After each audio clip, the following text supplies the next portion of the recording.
A Port Arthur police deputy will be back at work this morning following an administrative investigation. Why his duty will be different, though.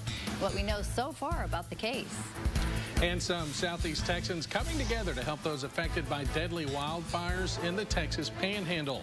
Why their efforts are what's right in Southeast Texas and how you can also help victims and their cattle. Live from Southeast Texas, 12 News Daybreak starts now.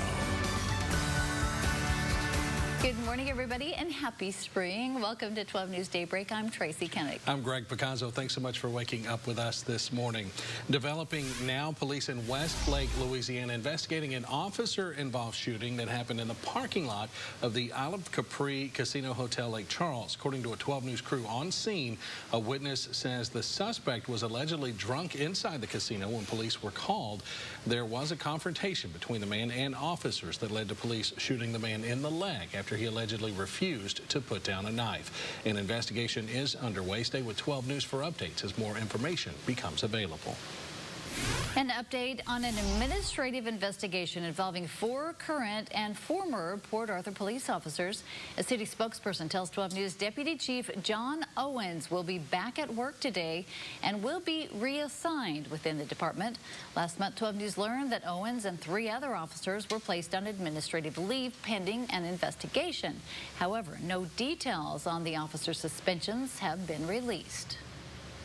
New this morning, police in Orange searching for a gunman accused of shooting a woman multiple times. Officers were called to the 2300 block of Riverside Drive shortly before 8 Sunday night, where they found a 37-year-old woman with several gunshot wounds to her legs. She was taken to Christus Southeast Texas St. Elizabeth Hospital in Beaumont for treatment.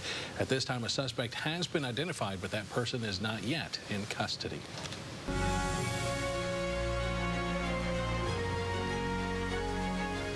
It is a big start to the week in Washington as both the FBI and NSA directors head to Capitol Hill today for hearings about Russian ties or evidence into wiretapping allegations. Today is said to be another hectic and high-pressure week for the Trump administration as one of President Donald Trump's nominees begins his confirmation hearing for the Supreme Court seat.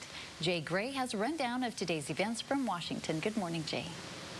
Good morning, Greg, Tracy. Anything but business as usual here this week. The spotlight on spying and wiretapping allegations expected to intensify in just a few hours this morning. That as the administration also looks to put its lasting stamp on the Supreme Court.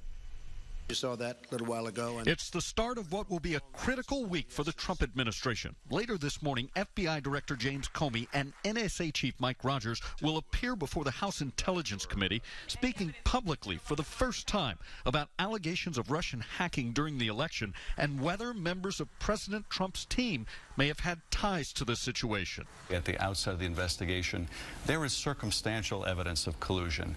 There is direct evidence, I think, of deception. Opinions are divided along party lines. There's no evidence of collusion.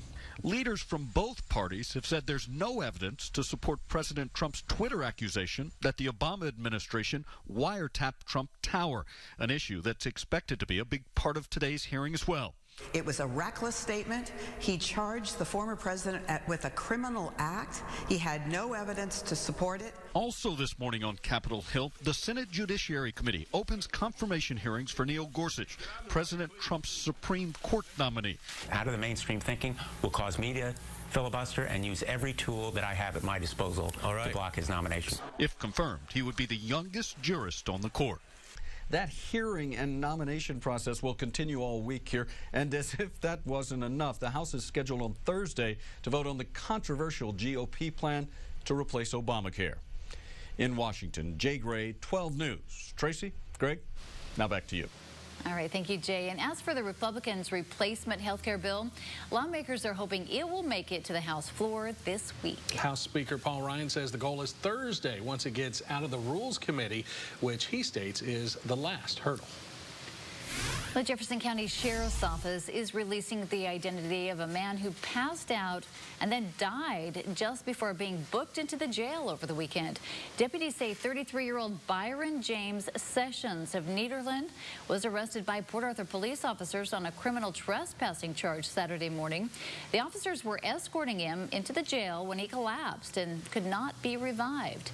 An investigation into his death is now ongoing, and an autopsy has been ordered. Time is running out for opponents to weaken a sanctuary cities bill that would crack down on illegal immigration. If passed, the legislation would threaten Texas police chiefs and sheriffs with jail time if their offices fail to cooperate with immigration agents. Cities and counties that adopt so-called sanctuary city laws could also be fined as much as $25,000 per day. A committee could send the bill to the full House as early as next week.